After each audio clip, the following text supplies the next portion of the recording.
what you're fixing to witness now is the man who came by to get King to take him to dinner. And 30 years later at a press conference, he slipped, because God do baffle your mind sometimes. You look,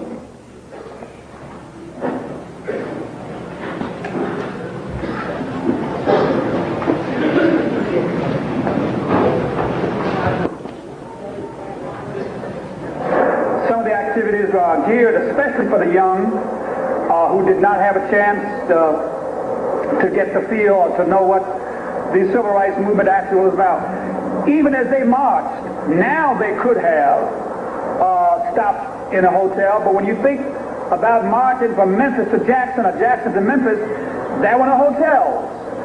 You stayed in churches, you stayed in people's homes, and that's how we got over, that's how we got through.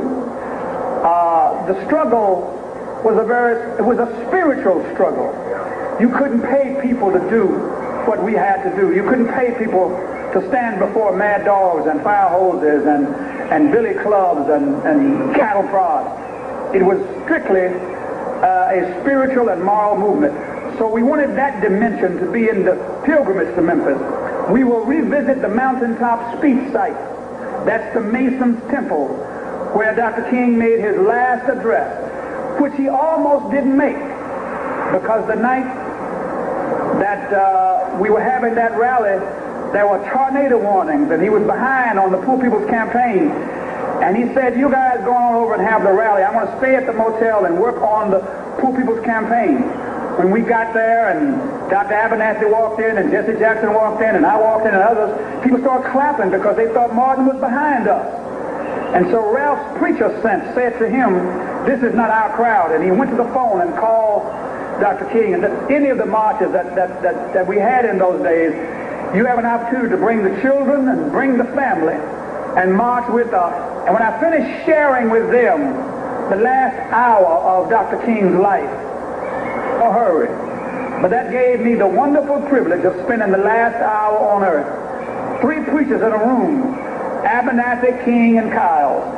And we spent that last hour together in room 306 at the Lorraine Motel. The press is always curious, and writers, what went on? What did you talk about? I say, we just talk preacher talk. What preachers talk about when they get together. Y'all pay real attention to what you're fixing to hear now. About 5:45, we walked on the balcony, and he was talking to people in the courtyard. He stood here and I stood there. Only as I moved away so we could have a clear shot, the shot rang out. Thank you. I turned around and then knelt him back on the balcony. Listen. Oh. Wait, listen. Listen.